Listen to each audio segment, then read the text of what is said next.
Hello students, welcome back to our channel. आज की class में हम फर्स्ट अलाउंस शुरू करेंगे, हाउस रेंट अलाउंस। मैंने आपको लास्ट क्लास में अलाउंस की डेफिनेशन बताई थी, अलाउंसेस क्या होते हैं, और हमने टाइप्स देखे थे, कितने तरीके के अलाउंसेस होते हैं और उनके सेक्शंस क्या होते हैं। तो उसी पे बेस्ड हम आज अलाउंसेस शुरू करेंगे और उसमें से फर्स्ट अलाउंस हम आज की क्लास में कवर करेंगे। तो आज की क्लास शुरू करते हैं। So first allowance which we are covering is house rent allowance. Allowance का मीनिंग मैंने आपको बताया था, it is fixed monetary amount paid by the employer to his employee. तो यहाँ पे हाउस रेंट अलाउंस का मीनिंग क्या है, वो फिक्स्ड मॉनेटरी अमाउंट जो एम्प्लॉयर अपने एम्प्लॉय को पे करेगा उसके रेंटल एक्सपेंसेस को पूरा करने के लिए। ठीक है, तो उस फिक्स्ड अमाउंट को हम बोलेंगे हाउस रेंट अलाउंस। अब यहाँ पे आपको ध्यान रखना है कि अगर एम्प्लॉयर, क्योंकि अलाउंस का मीनिंग ही फिक्स्ड मॉनेटरी अमाउंट है, तो अगर एम्प्लॉयर सपोज ₹10,000 पे करता है अपने एम्प्लॉय को एज हाउस रेंट अलाउंस, तो एम्प्लॉय की चॉइस है कि जो भी उसने रेंटेड हाउस लिया है उसका रेंट अगर विद इन दिस लिमिट होता है, 10,000 तक है, इधर 10,000 या फिर उससे कम, तब वो रेंटल एक्सपेंसेस एम्प्लॉयर पे करेगा। But if rent exceeds this limit, तो जो भी एक्सेस अमाउंट होगा, सपोज रेंट 15,000 है, तो जो एक्सेस अमाउंट होगा 5,000 वो एम्प्लॉय को बियर करना होगा। ठीक है, तो ये अलाउंस का मीनिंग ही, क्योंकि फिक्स्ड मॉनेटरी अमाउंट है, तो एम्प्लॉयर ने अपनी तरफ से एक फिक्स्ड अमाउंट रख दिया कि हम आपको आपके रेंटल एक्सपेंसेस को पूरा करने के लिए ये फिक्स अमाउंट दे रहे हैं। अब अगर आप इससे ज़्यादा रेंट वाले हाउस को ऑप्ट करते हो तो फिर जो भी एक्सेस अमाउंट है वो आप पे करो, हम इतने लिमिट तक आपको रेंट पे कर देंगे। अब यहाँ पे हमारे पास कुछ कंडीशंस हैं। लास्ट क्लास में मैंने आपको बताया था, जब हम टाइप्स कर रहे थे तो उसमें मैंने आपको बताया था कि ये जो भी अलाउंसेस हैं उसमें हम एग्जम्प्टेड वैल्यू निकालना सीखेंगे। ठीक है, और टोटल टैक्सेबल वैल्यू हम लिखते हैं फॉर्मेट में। जब हम सैलरी का क्वेश्चन करते हैं तो उसमें हम total taxable value of allowance लिखते हैं। तो टोटल वैल्यू कैसे आएगी, अगर हम एग्जम्प्टेड वैल्यू निकाल लेते हैं तो टोटल वैल्यू में से एग्जम्प्टेड वैल्यू लेस कर देंगे तो आपकी टैक्सेबल वैल्यू आ जाएगी।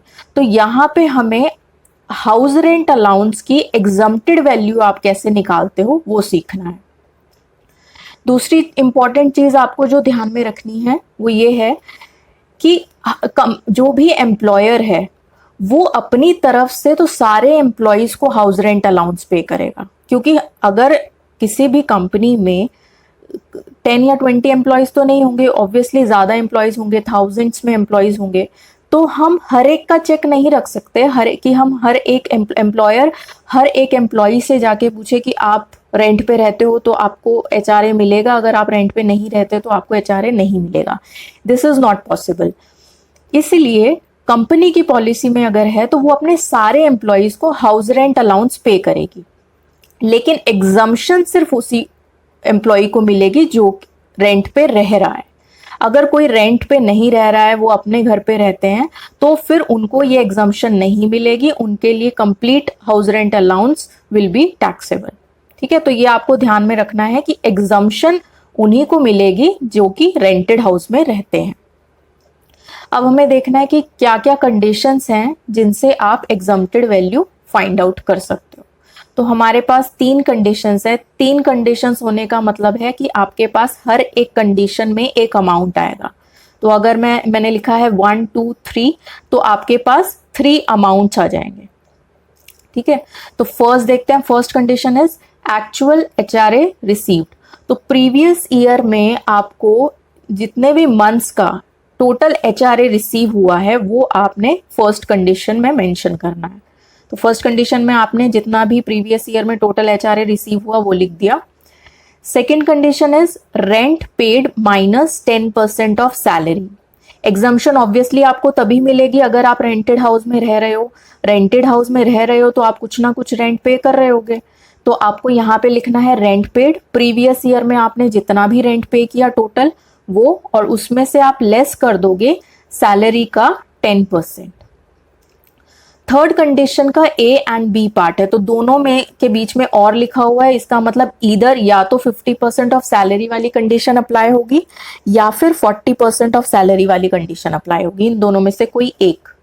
तो थर्ड ए 3A कंडीशन क्या कहती है, 50% ऑफ सैलरी। कब आपको सैलरी का 50% निकालना है, जब आपका रेंटेड हाउस इन सिटीज में से मेट्रोपॉलिटन सिटीज में से कहीं है, दिल्ली, मुंबई, कोलकाता, चेन्नई में से कहीं पे आपका रेंटेड हाउस अगर है, तो आप थर्ड कंडीशन में 50% ऑफ सैलरी करोगे। यहाँ पे भी ध्यान रखना है कि जो हम मेट्रोपॉलिटन सिटीज में रेंटेड हाउस की बात कर रहे हैं, हम आपके वर्क प्लेस की बात नहीं कर रहे हैं। हो सकता है आपका वर्क प्लेस जो है वो कहीं और हो, सपोज वर्क प्लेस चंडीगढ़ है लेकिन आपका रेंटेड हाउस जो है वो दिल्ली में है, ठीक है, तो वो आपको ध्यान में रखना है। यहाँ पे जो 50% करने की बात हो रही है, ये दिल्ली, मुंबई, कोलकाता, चेन्नई में आपका रेंटेड हाउस होना चाहिए, वर्क प्लेस की हम बात नहीं कर रहे हैं। तो अगर मेट्रोपॉलिटन सिटीज में आपका रेंटेड हाउस है तो 50% ऑफ सैलरी हो जाएगा, और इसके अलावा अगर किसी और सिटी में आपका रेंटेड हाउस है तो हमारे लिए कंडीशन एप्लीकेबल हो जाएगी 40% ऑफ सैलरी। तो इधर या तो ये अप्लाई होगी आपके लिए या फिर ये अप्लाई होगी, तो इधर 3A और 3B। तो आपके पास तीन कंडीशंस क्या होगी, फर्स्ट एक्चुअल HRA रिसीव्ड, यहां से एक अमाउंट आ गया आपके पास। Second, rent paid minus 10% of salary, यहां से एक अमाउंट आया आपके पास।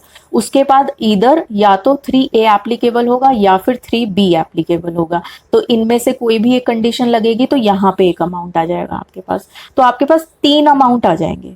अब तीनों अमाउंट में से जो भी सबसे कम अमाउंट होगा, which ever is less, 3 amount में से जो भी सबसे कम अमाउंट होगा, that will be your exempted value of HRA। ठीक है, तो टैक्सेबल वैल्यू निकालने के लिए यहां से एग्जम्प्टेड वैल्यू आ गई। टैक्सेबल वैल्यू निकालने के लिए total HRA received, previous year में जितना भी आपको HRA रिसीव हुआ है उसमें से जो एग्जम्प्टेड वैल्यू आई है वो लेस कर देंगे, तो आपकी टैक्सेबल वैल्यू आ जाएगी। अब यहाँ पे एक और चीज जो समझने वाली है वो है ये सैलरी, जो हम सेकेंड कंडीशन में और थर्ड कंडीशन में हम सैलरी वर्ड बोल रहे हैं, 10% ऑफ सैलरी, 50 या 40% ऑफ सैलरी। तो ये सैलरी का मीनिंग क्या है, सैलरी में हमें कौन सा अमाउंट लेना है, तो हम ये सैलरी की डेफिनेशन देखते हैं। Salary is equals to basic salary, जो भी आपको बेसिक पे दिया गया प्रीवियस ईयर में वो आपने लिखना है, plus dearness allowance. Dearness allowance क्या होता है, this is your fully taxable allowance, और अलाउंस वर्ड जुड़ा है, इसका मतलब कि ये भी आपका फिक्स्ड मॉनेटरी अमाउंट है। तो अगर एम्प्लॉयर अपने एम्प्लॉय को कोई फिक्स्ड अमाउंट पे कर रहा है, और वो फिक्स्ड अमाउंट पे करने का रीजन क्या है कि मार्केट में या इकोनॉमी में इन्फ्लेशन आता रहता है, और जिससे क्या होता है कि जो भी आपकी चीजें हैं उनके प्राइसेस इंक्रीज हो जाते हैं। तो एम्प्लॉयज की हेल्प करने के लिए कि ये जो इन्फ्लेशन की वजह से प्राइस इंक्रीज हो जाते हैं, तो एम्प्लॉयज की लिविंग पे ज्यादा बर्डन ना पड़े, वो प्राइसेस अगर इंक्रीज हो रहे हैं तो भी वो अपनी नेसेसिटीज जो हैं उनको पूरा कर पाए, इन्फ्लेशन से कॉप अप करने के लिए, उसको बियर करने के लिए ये पर्टिकुलर अलाउंस दिया जाता है, डेयरनेस अलाउंस। ठीक है, तो इसका सिंपल मीनिंग है कि इन्फ्लेशन को बियर करने के लिए जो अलाउंस दिया जाता है उसको हम डेयरनेस अलाउंस बोलते हैं। And dearness allowance is a fully taxable allowance. जैसे हमने हाउस रेंट अलाउंस में हम एग्जम्प्टेड वैल्यू कैलकुलेट कर रहे हैं कि आपका कितना पार्ट पे आपने टैक्स पे नहीं करना है, वो एग्जम्प्टेड वैल्यू, लेकिन डेयरनेस अलाउंस और बाकी कुछ और अलाउंसेस भी होते हैं जिसमें आपकी कोई एग्जम्प्टेड वैल्यू नहीं निकलती है, वो फुल्ली टैक्सेबल अलाउंसेस हैं। तो अगर ये क्वेश्चन में दिया जाएगा तो आपने एज इट इज इसका पूरा का पूरा अमाउंट बेसिक में ऐड कर देना है। अब यहाँ पे डेयरनेस अलाउंस के आगे ब्रैकेट्स में एक टर्म लिखी हुई है, as per the terms of employment. तो as per the terms of employment, या फिर यहाँ पे आपका इसके अलावा कोई और स्टेटमेंट भी हो सकता है, जैसे forming part of salary, forming part of retirement benefits, इस तरीके के स्टेटमेंट भी लिखे हो सकते हैं। तो इसका क्या मतलब है, as per the terms of employment या फिर forming part of salary, forming part of retirement benefit, in statements का मीनिंग है कि जब आप एचआरए की एग्जम्प्टेड वैल्यू के लिए सैलरी कैलकुलेट कर रहे हो तो आपने डेयरनेस अलाउंस का सिर्फ फॉर्मिंग पार्ट का मतलब जितना पार्ट आपका रिटायरमेंट बेनिफिट पे मिलेगा, आपको रिटायरमेंट बेनिफिट के टाइम पे जितना डीए मिलेगा, जो उसका पार्ट है, रिटायरमेंट बेनिफिट का पार्ट है, वो यहाँ पे आपने कंसिडर करना है, ओवरऑल डीए नहीं लेना। फॉर एग्जाम्पल अगर आपको ओवरऑल डीए दिया है 6000 और साथ में आपको बोल दिया 2000 DA is forming part of salary, तो यहाँ पे जब आप एचआरए की एग्जम्प्टेड वैल्यू की कैलकुलेशन करोगे और उसके लिए सैलरी फाइंड आउट करोगे तो आपने 2000 कंसिडर करना है, 6000 कंसिडर नहीं करना। तो यहाँ पे हमें डेयरनेस अलाउंस सिर्फ फॉर्मिंग पार्ट वाला लेना है, ठीक है। फिर आता इसमें प्लस कर देंगे हम कमीशन, जो भी आप फिक्स्ड परसेंटेज ऑफ टर्नओवर, तो जितना भी टर्नओवर दिया होगा उसका एक फिक्स्ड परसेंटेज दिया होगा कि टर्नओवर अगर 20 लाख है तो उसका 2% फिक्स्ड परसेंटेज आपको दे दिया, 2% इज कमीशन, तो वो कमीशन आप यहाँ पे ऐड कर दोगे। तो basic, DA, forming part of DA plus commission, इन सबको, इन तीनों को ऐड करके आपका एक अमाउंट आ जाएगा जिसको हम बोलेंगे कि ये सैलरी है। वो जो अमाउंट आएगा सैलरी का वो आपने यहाँ पे या फिर यहाँ पे मेंशन करना है। उसका 10% आएगा और यहाँ से जो सैलरी आएगी उसका 50% या 40% निकाल के, और फिर आपके पास 3 अमाउंट आएंगे, तीनों में से जो सबसे कम होगा वो आपकी एग्जम्प्टेड वैल्यू होगी ऑफ एचआरए। ओके, तो ये 3 कंडीशंस थी आपकी एग्जम्प्टेड वैल्यू की। अब हम एक न्यूमेरिकल भी देखते हैं हाउस रेंट अलाउंस पे, ताकि आपका एचआरए का जो कंसेप्ट है वो और अच्छे से क्लियर हो जाए।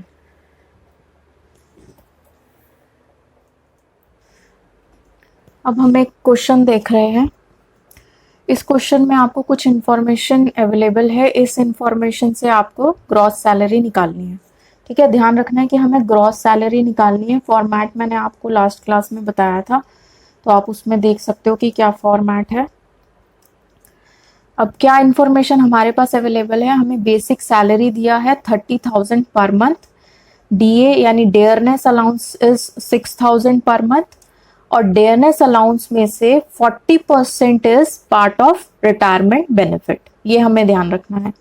House rent allowance received is ₹12,000 per month, and rent paid in Delhi, rented house in Delhi, उसमें रेंट पे किया है एम्प्लॉई ने 14,000 पर मंथ। तो ये एम्प्लॉय की प्रीवियस ईयर की कुछ अमाउंट्स हैं जो उसको मिले एम्प्लॉयर से। इन इंफॉर्मेशन से हमें एम्प्लॉय की ग्रॉस सैलरी फाइंड आउट करनी है। तो इस क्वेश्चन को हम कैसे सॉल्व करेंगे देखते हैं, और हमें फॉर्मेट फॉलो करना है, फॉर्मेट से अलग हटके हमें काम नहीं करना, हमें तरीके से काम करना है। तो एग्जाम में भी जब आप इस तरीके के क्वेश्चंस करोगे तो मैंने आपको फॉर्मेट में बताया था कि आपके पास 3 कॉलम्स होंगे, आपको पहले कॉलम में लिखना होगा पर्टिकुलर्स और 2 आपके अमाउंट के कॉलम बनेंगे, ठीक है। मैं शॉर्ट फॉर्म में लिख रही हूँ अमाउंट। तो पर्टिकुलर्स में सबसे पहले आता है हमारा basic salary, basic salary, basic salary is 30,000 per month. तो पूरा प्रीवियस ईयर का, लास्ट प्रीवियस ईयर का हो जाएगा आपका 30,000 into 12, this comes out to be 3,60,000, ठीक है। ये 2 इनर अमाउंट का कॉलम एंड आउटर अमाउंट का कॉलम, तो आपने आउटर अमाउंट के कॉलम में ये अमाउंट लिख देना है। फिर डेयरनेस अलाउंस आता है। अब मैंने आपको थोड़ी देर पहले ही बताया है, dearness allowance is fully taxable allowance, तो पूरा का पूरा डीए यहाँ पे ऐड हो जाएगा बेसिक के नीचे। डीए इज 6,000 पर मंथ, तो प्रीवियस ईयर में 6,000 इंटू 12 पूरे साल का, पूरे प्रीवियस ईयर का, this is 72,000, okay. Next is house rent allowance. अब हाउस रेंट अलाउंस में मैंने आपको बताया कि यहाँ पे हम एग्जम्प्टेड वैल्यू निकालते हैं। पूरा house rent allowance is not taxable अगर एम्प्लॉय रेंट पे रहा है प्रीवियस ईयर में। तो अगर ये रेंट पेड नहीं दिया होता या फिर यहाँ लिखा होता कि एम्प्लॉय जो है वो उसका खुद का घर है, सेल्फ ऑक्यूपाइड प्लेस है उसका कोई हाउस, तो उस केस में ये यहाँ पे उसको एचआरए में एग्जम्पशन नहीं मिलती, उसके लिए पूरा का पूरा HRA will be taxable. But employ यहाँ पे जो एम्प्लॉय है वो रेंट पे रहा है दिल्ली में, तो उसको एचआरए की एग्जम्पशन मिलेगी। तो यहाँ पे हमें total HRA received is 12,000 into 12 total received. अब ये आपने इनर वाला जो अमाउंट कॉलम है इसमें लिखना है। तो ये हो जाएगा आपका 1,44,000। ठीक है।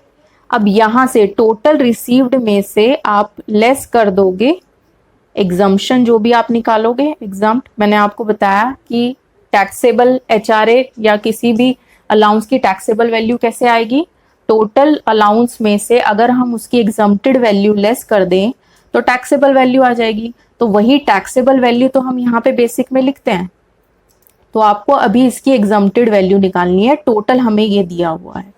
ठीक है। तो फॉर्मेट में हम यहाँ पे लिख देंगे वर्किंग नोट नंबर 1। ये आपने वर्किंग नोट में सॉल्व करके दिखाना है कि एग्जम्प्टेड वैल्यू कैसे आई। अभी हमें निकालनी है, तो ये तो अभी हमने नहीं निकाली, तो हम यहाँ पे ब्लैंक छोड़ देते हैं अंडरलाइन करके। यहाँ पे लेस करके जो भी वैल्यू आएगी वो आप आउटर कॉलम में लिख दोगे।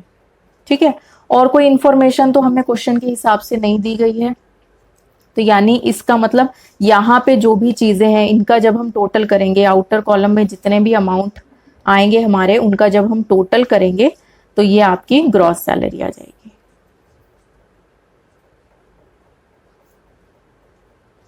इतना छोटा क्वेश्चन नहीं आता, ये सिर्फ आपको समझाने के लिए इतना छोटा है।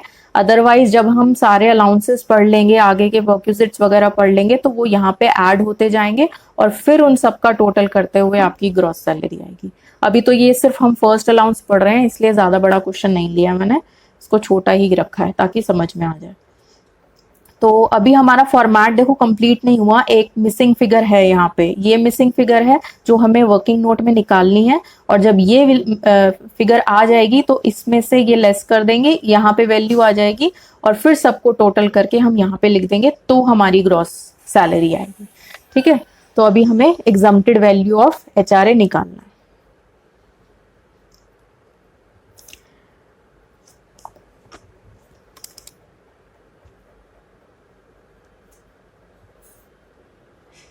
अब हम कर रहे हैं वर्किंग नोट नंबर 1, और वर्किंग नोट नंबर 1 क्या है, कैलकुलेशन ऑफ एग्जम्प्टेड वैल्यू। किसकी एग्जम्प्टेड वैल्यू? Of HRA. यहाँ पे आप क्या कर रहे हो, एचआरए की एग्जम्प्टेड वैल्यू फाइंड आउट कर रहे हो। तो अभी मैंने आपको बताया एचआरए की एग्जम्प्टेड वैल्यू निकालने के लिए आपके पास 3 कंडीशंस होती हैं। First condition is actual HRA received. ठीक है।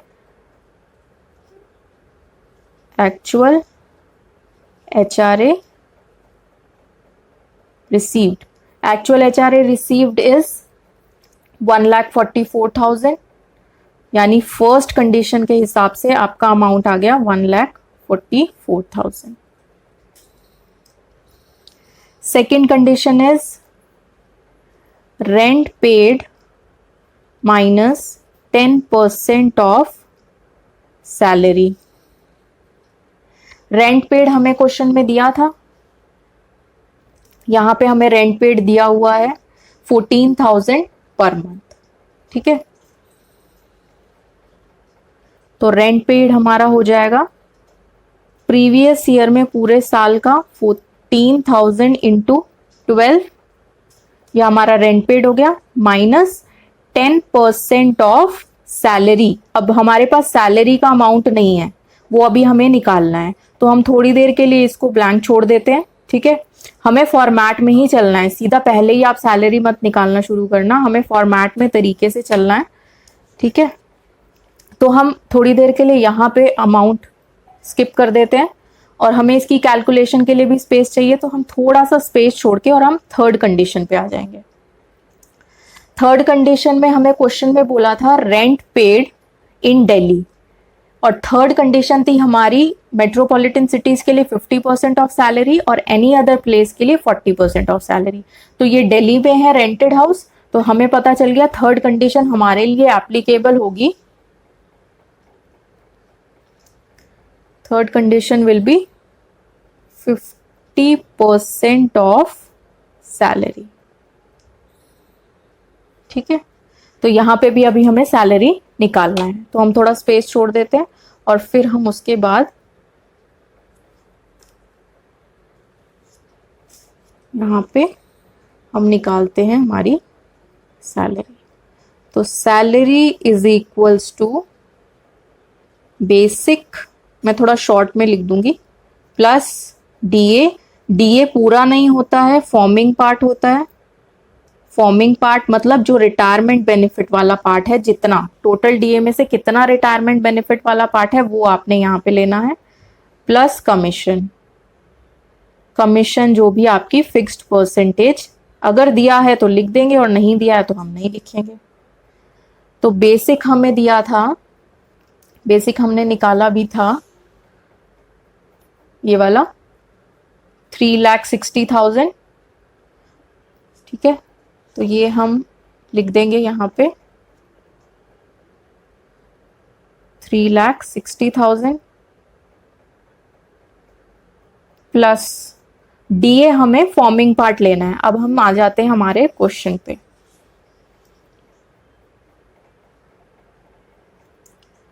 क्वेश्चन में क्या बोल रहा था, DA is 6,000 per month, overall DA is 6,000 per month, 40% of which forms part of retirement benefit. इसका मतलब टोटल डीए का जो 40% है वो रिटायरमेंट बेनिफिट का पार्ट है।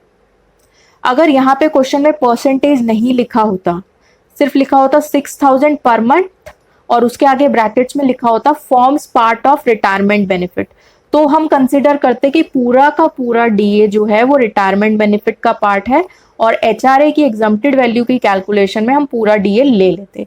लेकिन यहाँ पे आपको परसेंटेज स्पेसिफाई कर दिया कि पूरा डीए में से सिर्फ 40% forms part of retirement benefit.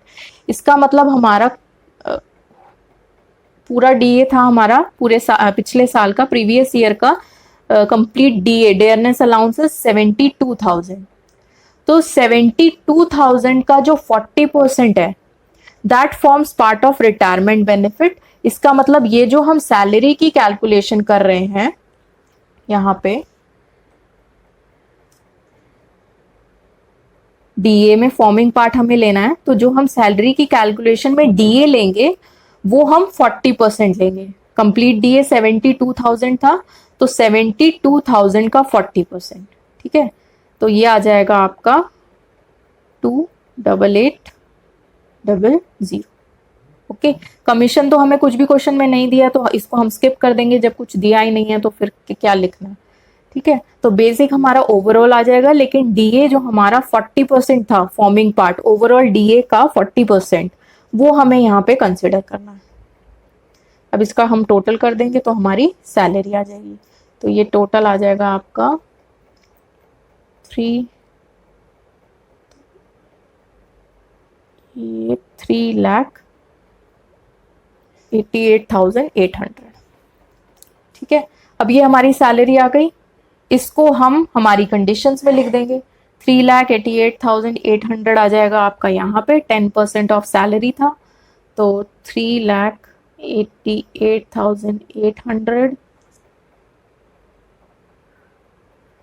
ये हो जाएगा हमारा 168,000 माइनस इसका 10% 3,880।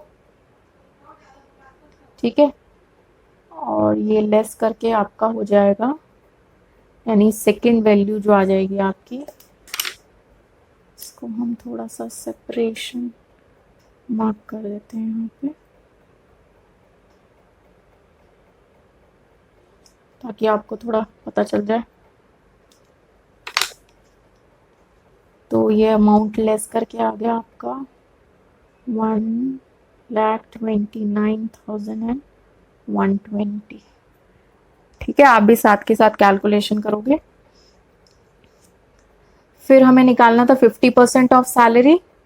तो 50% ऑफ सैलरी हमारी आई थी ये 388,800। इसका 50% is 1,94,400।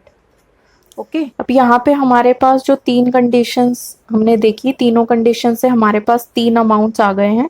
1,44,000 actual HRA received, rent paid minus 10% of salary की कैलकुलेशन करके 1,29,120 एंड 50% ऑफ सैलरी निकाल के हमारे पास अमाउंट आ गया है 1,94,400। अब ये तीन अमाउंट में से जो सबसे कम अमाउंट होगा that will be your exempted value of HRA।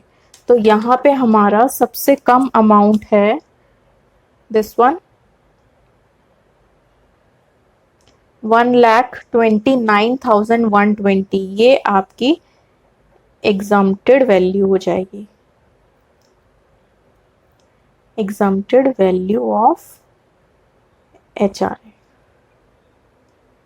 Okay, तो इस एग्जम्प्टेड वैल्यू को हम हमारे फॉर्मेट में लिख देंगे। यहाँ पे वर्किंग नोट हमने कंप्लीट कर लिया, वहां से हमारी एग्जम्प्टेड वैल्यू आ गई। अब हम यहाँ पे लेस करना है तो हम ब्रैकेट्स में लिखेंगे नेगेटिव वैल्यू 1,29,120।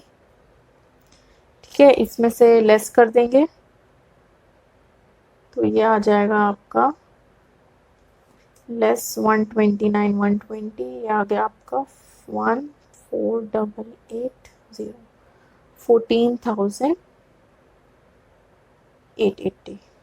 ओके, तो आपके अब आउटर अमाउंट वाले कॉलम में सारी हमारी फिगर्स कंप्लीट हो गई हैं। Basic salary is 3,60,000, then DA 72,000 and taxable HRA is 14,880। अब इस सब का टोटल कर देंगे तो हमारी ग्रॉस सैलरी आ जाएगी। तो your gross salary will be 880 and this one is 644। तो ग्रॉस सैलरी इज 4,46,880। तो आपने इसी तरीके से फॉर्मेट में क्वेश्चन सॉल्व करना है।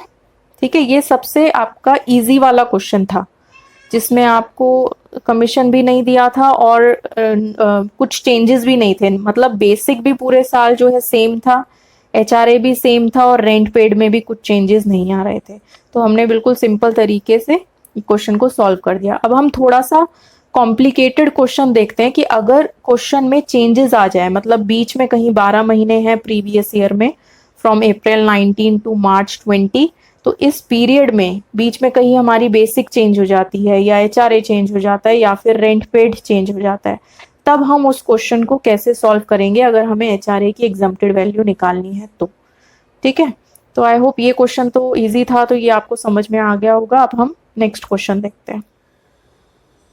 तो अब हम हाउस रेंट अलाउंस से रिलेटेड एक और क्वेश्चन देख रहे हैं। लास्ट जो क्वेश्चन हमने किया वो बहुत सिंपल सा क्वेश्चन था।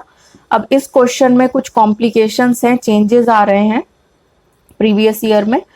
तो चेंजेस के साथ या इन कॉम्प्लिकेशंस के साथ हम कैसे क्वेश्चन को सॉल्व करेंगे वो हम देखते हैं।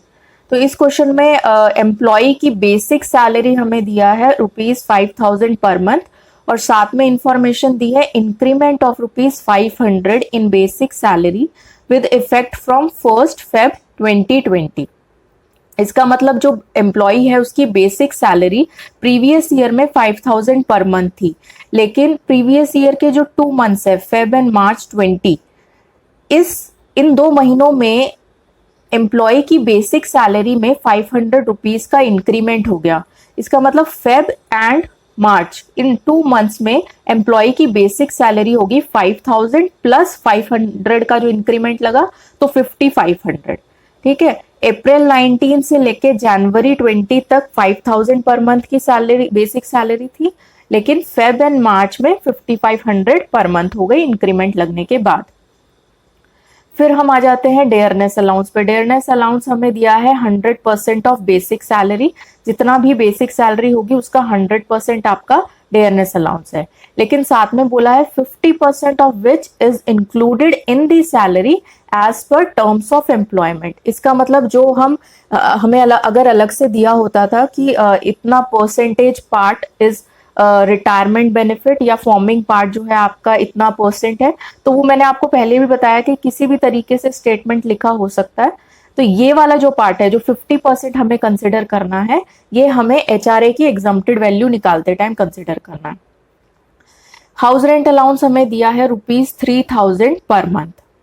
अब ये हाउस रेंट अलाउंस जो है वो इंक्रीज हो गया, increase to 3500 per month with effect from 1 January 2020। इसका मतलब प्रीवियस ईयर में अप्रैल 19 टू दिसंबर 2019 तक एम्प्लॉई को हाउस रेंट अलाउंस मिला 3000 पर मंथ, लेकिन जनवरी, फरवरी और मार्च प्रीवियस ईयर के इन 3 मंथ्स में एम्प्लॉई का एचआरए इंक्रीज हो गया 3500 पर मंथ।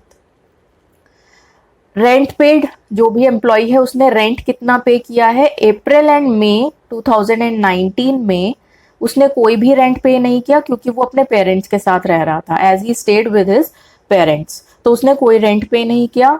जून से अक्टूबर तक उसने 3000 पर मंथ रेंट पे किया है और रेंटेड हाउस जो है वो गाजियाबाद में था। नवंबर से 2020 तक उसने 4000 पर मंथ रेंट पे किया है और रेंटेड हाउस दिल्ली में था। अब आप देख रहे हो इस क्वेश्चन में कितने सारे चेंजेस आ रहे हैं। यहाँ पे फेब में बेसिक हमारी चेंज हो गई, यहाँ पे हमारा एचआरए जनवरी में चेंज हो गया, और रेंट में भी आपके पास 3 कैटेगरीज बन गई। कुछ महीने उसने पे नहीं किया, कुछ महीने 3000 पे किया, कुछ महीने 4000 पे किया है। तो जब आपके इतने सारे चेंजेस आ जाएं किसी क्वेश्चन में, तो उस केस में हम कैसे कैलकुलेट करेंगे कि आपने एचआरए की कैलकुलेशन कैसे करनी है। ठीक है, तो इस क्वेश्चन में बेसिकली आपने ग्रॉस सैलरी फाइंड आउट करनी है। तो हम ग्रॉस सैलरी फाइंड आउट देखेंगे हम कैसे करते हैं। अब सॉल्यूशन में सबसे पहले हम फॉर्मेट बना लेंगे, हमारा फॉर्मेट। तो फॉर्मेट में हमारा सबसे पहले आता है पर्टिकुलर्स, और फिर हमारे 2 अमाउंट के कॉलम आ जाएंगे। ठीक है,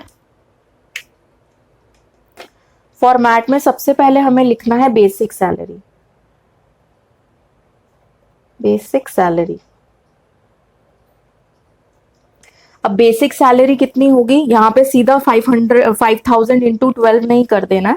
बेसिक सैलरी में चेंजेस आ रहे थे, जैसे हमने क्वेश्चन में देखा कि जो आपकी 10 मंथ्स की बेसिक सैलरी है अप्रैल से लेके जनवरी तक, वो है 5000 पर मंथ, और उसके बाद इंक्रीमेंट लग के आपकी बेसिक सैलरी हो गई 5500 पर मंथ। तो 2 मंथ्स के लिए 5500 है और 10 मंथ्स के लिए 5000 है।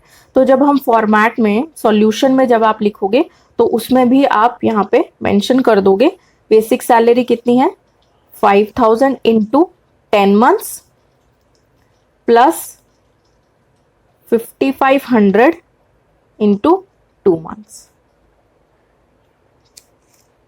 ठीक है, तो ये आपका अमाउंट आ जाएगा 61,000। फिर हमारा आएगा डीए। डीए हमें क्वेश्चन में बोला हुआ था 100% of basic. DA is fully taxable allowance, इसमें हम कोई एग्जम्पशन नहीं निकालते, पहले भी बताया। तो जितना बेसिक है उसका 100% ही आपका डीए हो जाएगा।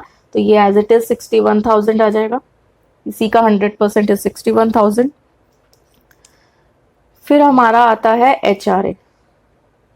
हमें ग्रॉस सैलरी निकालनी है, इसलिए हम ये पूरा फॉर्मेट बना रहे हैं। अगर यहाँ पे हमें दिया हुआ होता find out the exempted value of HRA, तो हम सीधा एग्जम्प्टेड वैल्यू निकालते, हमें ये सब फॉर्मेट बनाने की जरूरत नहीं होती। लेकिन क्योंकि हमसे ग्रॉस सैलरी पूछा गया है तो इसलिए हम ये फॉर्मेट फॉलो कर रहे हैं।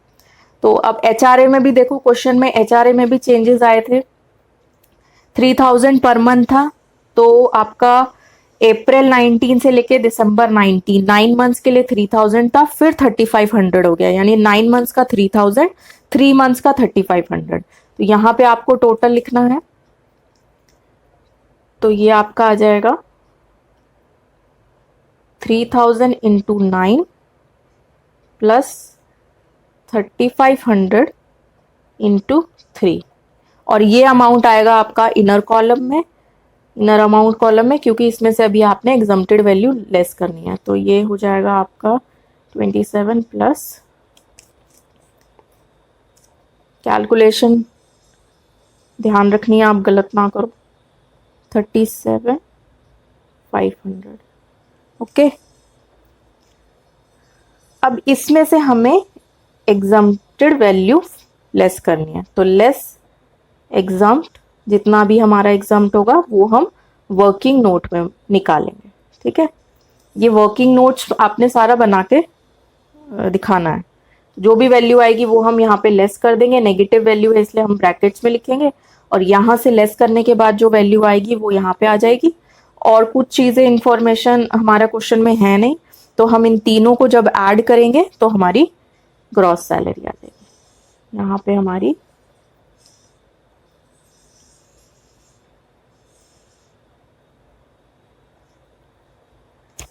ठीक है, तो ये तो हमारा अभी फॉर्मेट बन गया। फॉर्मेट में अभी 2 फिगर्स मिसिंग है, तो या इसलिए हम ग्रॉस सैलरी नहीं निकाल सकते। तो हम आ जाते हैं अपने वर्किंग नोट पे, जहां पे हम एग्जम्प्टेड वैल्यू फाइंड आउट करेंगे।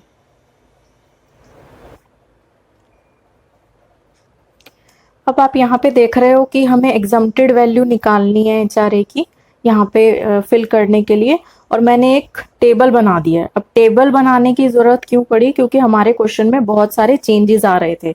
कभी आपकी बेसिक चेंज हो रही है, कभी एचआरए चेंज हो रहा है, और कभी रेंट पेड चेंज हो रहा है, तो इसलिए हमें ये टेबल बनाना पड़ा। अब ये टेबल में क्या लिखा है वो मैं आपको एक बार एक्सप्लेन कर देती हूँ। क्वेश्चन में अगर हम देखें तो क्वेश्चन में जहां जहां पे आपके चेंजेस आ रहे हैं, जैसे यहाँ पे फेब में चेंज आया बेसिक के टाइम पे, एचआरए में जनवरी में चेंज आया, और रेंट पेड भी 3 पार्ट्स में आपके चेंजेस आ रहे हैं। तो क्वेश्चन में जहां पे भी चेंजेस आएंगे, आपने अपने क्वेश्चन को एचआरए की एग्जेम्प्टेड वैल्यू निकालने के लिए उतने पार्ट्स में डिवाइड कर लेना है। जैसे फर्स्ट चेंज आपका आया रेंट पेड के हिसाब से, अगर हम देखें तो अप्रैल और मई में कोई रेंट पे नहीं किया, इस टाइम पे उसका की जो बेसिक है वो भी 5, उसमें कोई चेंज नहीं था, और एचआरए में कोई चेंज नहीं था। तो पहला चेंज जो आया वो आपका मई के बाद आया। ठीक है, तो इसीलिए टेबल में जो मैंने फर्स्ट पार्ट लिखा है वो आपका 2 मंथ्स का हो गया। प्रीवियस ईयर में, प्रीवियस ईयर की कैलकुलेशन करने तो हम प्रीवियस ईयर में ही देखेंगे। तो प्रीवियस ईयर अप्रैल 2019 से अगर हम देख रहे हैं तो उसमें फर्स्ट चेंज हमारा इन 2 महीने के बाद आया है। तो पहला जो हमने डिवीजन किया, पहला जो हमने पार्ट बनाया, ये 2 मंथ्स का बना लिया, अप्रैल एंड मई का। इसके बाद हमारे क्वेश्चन के अकॉर्डिंग चेंज आया जून में, जून से अक्टूबर तक सेम था, जून से अक्टूबर तक आपका रेंट पेड भी सेम था, एचआरए भी सेम था, और बेसिक सैलरी भी सेम थी, इसमें कुछ चेंजेस नहीं आए। तो दूसरा पार्ट हमने बना लिया हमारा जून से अक्टूबर तक का 5 मंथ्स का। ओके, तो फर्स्ट आपको समझ में आ रहा है कितना हमें डिवाइड कैसे करना है। जहां जहां पे आपके चेंजेस आ रहे हैं, आपने 12 महीनों को, प्रीवियस ईयर में जो 12 मंथ्स होते हैं उनको उतने पार्ट्स में डिवाइड करते जाना है। तो पहले 2 मंथ्स में, अप्रैल एंड मई में, हमने रेंट पे नहीं किया था, हमारी बेसिक एचआरए सेम थी, तो पहला पार्ट ये हो गया। फिर चेंज आया जून में, जब हमने रेंट पे करना शुरू कर दिया, और वो रेंट हमने कब तक पे किया, अक्टूबर तक। तो ये हमारा दूसरा बन गया आपका 5 मंथ्स का। इसके बाद अगर हम देखें तो हमारा तीसरा चेंज आया है रेंट पेड का नवंबर एंड मार्च में, नवंबर से मार्च, नवंबर से मार्च तक के आपने 4000 पर मंथ पे किया है। लेकिन यहाँ पे इस मंथ्स के बीच में और चेंजेस आ गए। क्या चेंजेस आए, यहाँ पे जब हम नवंबर से दिसंबर तक, नवंबर से मार्च 20 तक की बात कर रहे हैं, तो इस बीच में पहला चेंज आया आपका एचआरए का, यानी जनवरी में आपका एचआरए चेंज हो गया। इसका मतलब नवंबर एंड दिसंबर, नवंबर एंड दिसंबर में आपका 4000 रेंट था, उस टाइम पे आपका HRA 3000 था और बेसिक भी सेम थी। ठीक है, तो इसलिए थर्ड जो कॉलम मैंने बनाया है वो आपका 2 मंथ्स का हो गया, नवंबर एंड दिसंबर का। इसका क्या मतलब है, यहाँ पे रेंट तो चेंज हुआ लेकिन बाकी सारी चीजें जो थी वो सेम थी, बेसिक भी और आपका HRA भी। ठीक है, इसके बाद नवंबर एंड दिसंबर के बाद जनवरी में HRA चेंज हो गया। नवंबर से मार्च तक के महीने में हमारे 2 बार चेंजेस आए हैं। एक तो नवंबर एंड दिसंबर में आपका रेंट सेम था इन 2 महीनों में, लेकिन जनवरी में HRA चेंज हो गया, तो हमने नवंबर एंड दिसंबर को अलग कर दिया और जनवरी में जो आपका HRA चेंज हुआ उसको अलग कर दिया। अब जनवरी के बाद फिर यहाँ पे फेब में हमारा बेसिक चेंज हो गई हमारी, तो इसलिए हमने एक और डिवीजन कर दिया जहां पे आपकी बेसिक चेंज हो रही है यहाँ पे। तो फेब में बेसिक चेंज हुई तो आपने 2 मंथ्स और अलग कर दिए, फेब एंड मार्च। ये डिवीजन हुआ क्योंकि बेसिक चेंज हो रही है, ये डिवीजन हुआ क्योंकि आपका HRA चेंज हो रहा है, और ये डिविजन्स हुए क्योंकि आपका रेंट चेंज हो रहा है। तो जितनी बार चेंजेस आए उतने कॉलम्स में या उतने पार्ट्स में हमने 12 मंथ्स को डिवाइड कर दिया। अगर यहाँ पे सपोज हमारा जनवरी में HRA चेंज नहीं होता, सिर्फ हमें एक चेंज दिया होता कि फेब में आपकी बेसिक सैलरी चेंज हो गई है, तो नवंबर से जनवरी तक हमारे ये 3 मंथ्स एक कॉलम में आ जाते, और जो हमारे फेब से बेसिक चेंज हुई है तो फेब और मार्च हमारे एक कॉलम में आ जाते हैं। ठीक है, तो जितने मंथ्स में जैसे जैसे चेंजेस आए हमने उतने मंथ्स में अपने जो कॉलम है इसमें डिवाइड कर दिया। पहला हमारा 2 मंथ्स अप्रैल एंड मई में इसलिए डिवीजन किया क्योंकि यहाँ पे हमने कुछ रेंट नहीं पे किया है। फिर जून से लेके अक्टूबर तक हमारा अलग रेंट था, नवंबर से हमारा अलग रेंट हो गया इसलिए यहाँ पे 5 मंथ्स हो गए, यहाँ पे 2 मंथ्स हो गए। जनवरी में हमारा HRA चेंज हो गया इसलिए इसको अलग कर दिया। फेब एंड मार्च में हमारा बेसिक चेंज हो गया है इसलिए इसको अलग कर दिया। ओके, तो आई होप आपको ये डिवीजन समझ में आ गया होगा। अब डिवीजन के बाद हमें एग्जम्प्टेड वैल्यू निकालनी है, तो ये 3 कंडीशंस होती है हमारे पास, साथ में हम सैलरी कैलकुलेट करते हैं और फिर हम ये 3 कंडीशन से 3 अमाउंट निकालते हैं। तो हमें हर मंथ का जो कॉलम है उसमें अलग अलग 3 अमाउंट्स निकालने हैं और फिर हर एक का अलग अलग एग्जम्प्टेड वैल्यू अगर हम निकाल लेंगे तो हमारे पास फिर उन सबको टोटल करके हमारे पास टोटल एग्जम्प्टेड वैल्यू आ जाएगी। अब यहाँ पे आपको क्या ध्यान में रखना है, पहली बात तो ये ध्यान में रखनी है, मैंने आपको पहले भी बताया है कि अगर एम्प्लॉय रेंटेड हाउस में नहीं रहता तो उसको एग्जम्पशन नहीं मिलेगी। एग्जम्पशन सिर्फ उनको मिलेगी जो रेंटेड हाउस में रह रहे हैं। तो अगर एम्प्लॉय अपने घर पे रहता है तो उस केस में HRA इज फुली टैक्सेबल, उसको कोई एग्जम्पशन नहीं मिलेगी। तो यहाँ पे हमारे क्वेश्चन में अप्रैल एंड मई इन 2 मंथ्स में बोला था कि उसने कोई रेंट पे नहीं किया क्योंकि वो अपने पेरेंट्स के साथ रह रहा था। तो जब पेरेंट्स के साथ रह रहा है, रेंटेड हाउस में नहीं रहा एम्प्लॉय, तो उसको कोई एग्जम्पशन नहीं मिलेगी। यानी इस केस में यहाँ पे तो हमें कोई कैलकुलेशन नहीं करनी है क्योंकि यहाँ पे आपकी जो एग्जम्प्टेड वैल्यू है वो निल होगी। यहाँ पे कोई एग्जम्पशन नहीं मिलेगी एम्प्लॉय को क्योंकि वो रेंटेड हाउस में नहीं रहा। अब आगे के मंथ्स में आपको ध्यान रखना है, जो भी आप कंडीशंस के अकॉर्डिंग अमाउंट लिखोगे, HRA received, rent paid minus 10% of salary, 50 या 40% दोनों में से जो भी केस होगा, यहाँ पे जो भी लिखोगे वो सारे इतने महीने का ही लिखोगे। अगर हमें HRA रिसीव्ड लिखना है तो 5 मंथ्स का HRA रिसीव्ड, रेंट पेड लिखना है तो 5 मंथ्स का रेंट पेड, 5 मंथ्स की ही सैलरी हमें कैलकुलेट करनी होगी। यहाँ पे 2 मंथ्स का, यहाँ पे 1 मंथ का और यहाँ पे 2 मंथ का। ओके, तो हम इस टेबल को अब शुरू करते हैं। तो first condition is HRA received. यहाँ पे हमें 5 मंथ्स का HRA रिसीव्ड लेना है, तो हमारा सबसे पहले HRA था 3000 पर मंथ, तो यहाँ पे 3000 इंटू 5 हो जाएगा 5 मंथ्स का, तो ये हो जाएगा हमारा 15,000। ठीक है, तो हम ऐसा करते हैं, पहले सबका HRA रिसीव्ड लिख लेते हैं। यहाँ पे हमें 2 मंथ्स का लेना है, नवंबर एंड दिसंबर। नवंबर एंड दिसंबर में भी HRA चेंज नहीं हुआ था क्वेश्चन में, तो 3000 इंटू 2 मंथ्स का, तो ये आपका 6000 आ जाएगा। फिर 1 मंथ का, अब जनवरी में हमारा HRA चेंज हो गया था 3500, तो यहाँ पे 3500 आ जाएगा। और यहाँ पे 2 मंथ्स का HRA यानी 3500 इंटू 2, तो ये आ जाएगा आपका 7000। सेकेंड कंडीशन में हमें लिखना है rent paid minus 10% of salary. अब इन दोनों कंडीशंस के निकालने के लिए हमें पहले सैलरी निकालनी पड़ेगी। तो यहाँ पे हम सैलरी देखते हैं, 5 मंथ्स की सैलरी क्या होगी। तो यहाँ पे आपको ध्यान रखना है, अगर जब हम बेसिक ले रहे हैं तो वो भी आपको 5 मंथ्स की लेनी है। तो यहाँ पे हमारी बेसिक हो जाएगी, सैलरी होती है सबसे पहले बेसिक, यानी कि आपका 5000 हमारी बेसिक थी यहाँ पे, तो 5000 इंटू 5 प्लस DA।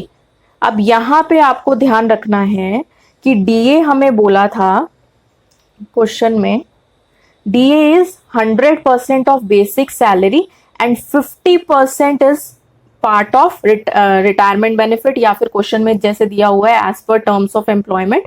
तो जब हम सैलरी की कैलकुलेशन कर रहे हैं तो हमें 50% कंसिडर करना है, ठीक है। तो ये जो हमने सैलरी निकाली, बेसिक निकाला है, ये हमारी 5 मंथ्स की बेसिक है, तो हमें DA भी 5 मंथ्स का ही लेना है। तो अगर हम इस 5 मंथ्स की बेसिक का 100% निकाल लें तो वो 5 मंथ्स का DA आएगा। अगर मैं DA इज 100% ऑफ बेसिक, तो अगर मैं 12 मंथ्स की बेसिक का 100% DA ले रही हूं तो वो DA भी 12 मंथ्स का आएगा। अगर मैं 2 मंथ्स की बेसिक सैलरी का DA कंसिडर कर रही हूँ 100%, तो वो 2 मंथ्स का DA आएगा। जितने महीने की बेसिक होगी उतने ही महीने का आपका DA होगा। तो अगर ये 5 मंथ्स की जो मेरी बेसिक आती है 25,000, इसका मैं DA लूं 100%, तो DA भी आपका 25,000 हो गया, ठीक है, और वो भी आपका 5 मंथ्स का ही होगा। तो यहां पे आपको जो DA लेना है वो आपका 25,000 का 50% कंसिडर करना, 25,000 का 50%, जो हमारा फॉर्मिंग पार्ट होता है या फिर जो हमारा रिटायरमेंट बेनिफिट का पार्ट होता है वो तो 50% है, ओवरऑल तो हमें नहीं लेना है, तो उसका हमने 50% ले लिया, ठीक है। तो 5,000 हमारी बेसिक हो गई, 5 मंथ्स का हमें डेटा लेना है, तो 5,000 इंटू 5 ये हो गया हमारा बेसिक, प्लस सैलरी की डेफिनेशन ऑब्वियसली मैंने बताई हुई है पहले, तो आप वो वीडियो को बैक करके देख लेना कि सैलरी हम कैसे निकालते हैं। प्लस यहाँ पे आ जाएगा आपका DA, और DA सिर्फ हम रिटायरमेंट बेनिफिट वाला पार्ट लेते हैं। DA हमें बोला था 100% ऑफ बेसिक है, तो बेसिक हमारी आई 25,000, इसका 100% इज 25,000, जो हमारा ये 5 मंथ्स का DA आ गया। फिर इसका जो हमारा रिटायरमेंट बेनिफिट का पार्ट है वो वाला लेना है, तो इसका 50%, ठीक है, जो हमें क्वेश्चन में दिया हुआ है। तो यहां से आपकी सैलरी आ जाएगी 37,500, 37,500,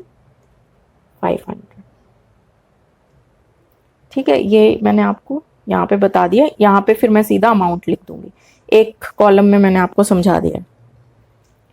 तो जब हमारी सैलरी ये आ गई है, अब यहाँ पे rent paid minus 10% of salary करेंगे, तो रेंट पेड कितना है जून से अक्टूबर तक, यानी जून से अक्टूबर तक हमने 3,000 पर मंथ पे किया है, ठीक है। तो 3,000 इंटू 5 मंथ्स का, तो 15,000 हो गया।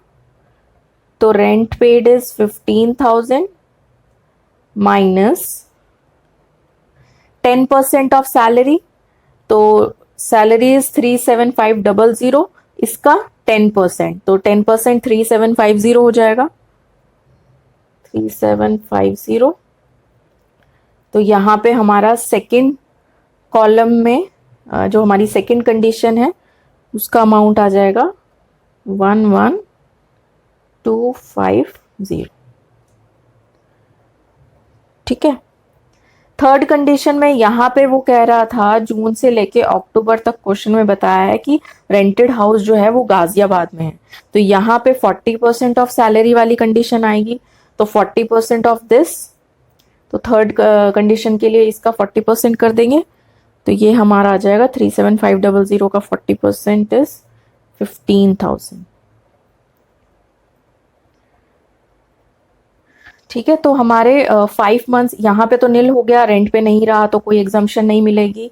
यहाँ पे आपका HRA रिसीव्ड आपने लिखा 5 मंथ्स का, 3,000 इंटू 5, 15,000, फिर आपका रेंट पेड 5 मंथ्स का माइनस 10% ऑफ सैलरी, सैलरी का 10%। सैलरी कैसे आया, 5 मंथ्स की ही बेसिक हमने निकाल ली, प्लस 5 मंथ्स का ही DA लेना है, उसका 50% फॉर्मिंग पार्ट वाला, रिटायरमेंट बेनिफिट वाला, और इसका 10% करके ये वैल्यू निकाल दी। और गाजियाबाद में रेंटेड हाउस था तो 40% ऑफ सैलरी आ जाएगा। अब यहाँ पे हमें सारा 2 मंथ्स का डेटा लेना है, जैसे हमने यहाँ पे 5 मंथ्स का किया, यहाँ पे हम 2 मंथ्स का लेंगे। ठीक है, तो हम पहले सैलरी निकाल लेते हैं। यहाँ पे 2 मंथ्स की सैलरी होगी तो बेसिक हो जाएगा आपका 5,000 इंटू 2, और फिर 100% हो गया आपका 10,000, और मैं डायरेक्ट अमाउंट लिख देती हूँ। यहाँ पे आपकी सैलरी आ जाएगी 15,000। 15,000 आपका कैसे आया है, 5,000 बेसिक था। ठीक है, 2 मंथ्स का हम डेटा निकाल रहे हैं, तो 5,000 इंटू 2 ये बेसिक हो गया, plus DA, DA is 100% of basic, तो ये आपका 10,000 हुआ। 10,000 ही आपका DA आ जाएगा 2 मंथ्स का, लेकिन हमें लेना है 50%, तो 10,000 का 50%, तो इसकी कैलकुलेशन आप करोगे तो ये 15,000 आ जाएगा। ठीक है, तो ये हमारा अमाउंट आ गया। अब यहाँ पे आ जाएगा rent paid minus 10% of salary. Rent paid आपका 2 मंथ्स का हो जाएगा, यहाँ पे आपने 3,000, नवंबर में अब रेंट चेंज हो गया, नवंबर में रेंट चेंज हुआ है 4,000 पर मंथ। ठीक है, तो 2 मंथ्स का हो जाएगा आपका 8,000, तो 8,000 माइनस 10% ऑफ सैलरी 1,500, और ये अमाउंट आ जाएगा आपका 6,500। और दिल्ली में रेंटेड हाउस था तो यहाँ पे 50% आ जाएगा, 50% ऑफ सैलरी 15,000, यहाँ आ जाएगा आपका 7,500। ठीक है, फिर 1 मंथ का निकालेंगे। यहाँ पे आपकी जो है वो HRA चेंज हो गया था। ठीक है, और रेंट था हमारा 4,000, तो 1 मंथ का रेंट माइनस सैलरी, तो हमें सैलरी निकालनी होगी, तो जैसे हमने ये कैलकुलेशंस करी हैं वैसे ही हम यहाँ पे कैलकुलेशन करेंगे, तो ये आपकी सैलरी आ जाएगी 7,500। ठीक है, ये कैलकुलेशन पूरी आपको करके दिखानी है। मैंने आपको ये 2 कॉलम्स में समझा दिया आप कैसे सैलरी निकालोगे, आपने हर एक कॉलम में सैलरी निकाल के दिखाना है। तो 7,500 हो गया, इसका 10% 750 हम यहाँ लेस कर देंगे, और यहाँ पे अमाउंट आ जाएगा आपका 3,250। ठीक है, रेंटेड हाउस दिल्ली में था तो 50% ऑफ दिस, 50% ऑफ सैलरी, ये आ जाएगा आपका 3,750। ओके, और फिर यहाँ पे अब आपको 2 मंथ्स का निकालना है सारा डेटा, तो सैलरी भी आपकी 2 मंथ्स की आएगी यहाँ पे। अब यहाँ पे आपकी बेसिक चेंज हो गई थी, 5,500 हो गई थी। ठीक है, तो सैलरी निकालने के लिए 5,500 इंटू 2 करोगे, और फिर उसके बाद आप सैलरी निकालोगे, तो यहाँ पे आपकी सैलरी आ जाएगी 16,500।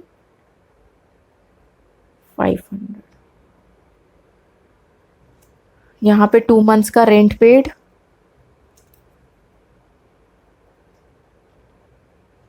$8,000 माइनस 1,650, और यहाँ पे आपका अमाउंट आ जाएगा 6,350। दिल्ली में रेंटेड हाउस है, 50% of salary, this comes out to be 8250।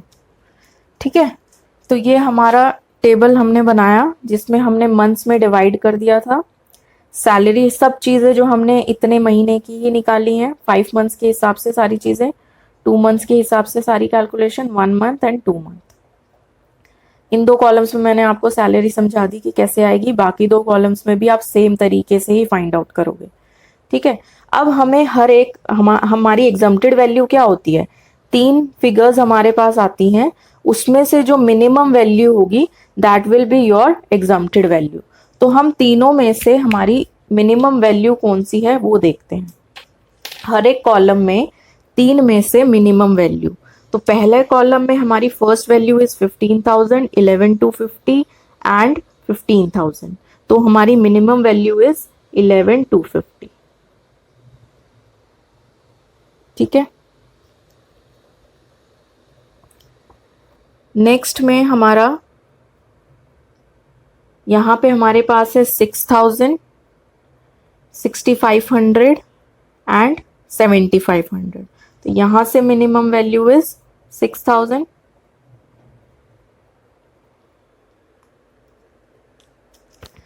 Next column में देखते हैं 3,500, 3,250 एंड 3,750, तो 3,250 is the minimum value. And last column में 7,000, 6,350 एंड 8,250, तो 6,350 इज द मिनिमम वैल्यू।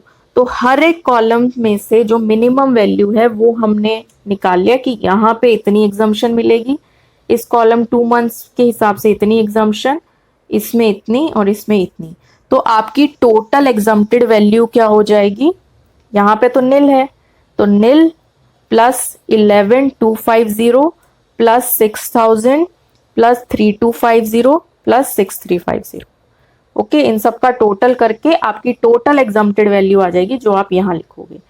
ऐसा हम क्यों कर रहे हैं, क्योंकि यहाँ पे तो ये जो आपका फॉर्मेट बना है ये तो previous year, complete previous year का है, और एग्जम्प्टेड वैल्यू निकालने के लिए हमें कॉलम्स में डिवाइड करना पड़ा क्योंकि बीच में बहुत सारे चेंजेस आ रहे थे। यहाँ आपका HRA चेंज हुआ है, यहाँ बेसिक चेंज हो गया, यहाँ पे रेंट चेंज हो गया, इसलिए हमने कॉलम्स में डिवाइड कर लिया और हर एक कॉलम के हिसाब से हमने मिनिमम वैल्यू ले ली। और अब हम इन सब का टोटल कर देंगे, जो भी मिनिमम वैल्यू आई है, दिस प्लस 3,250 प्लस 6,350।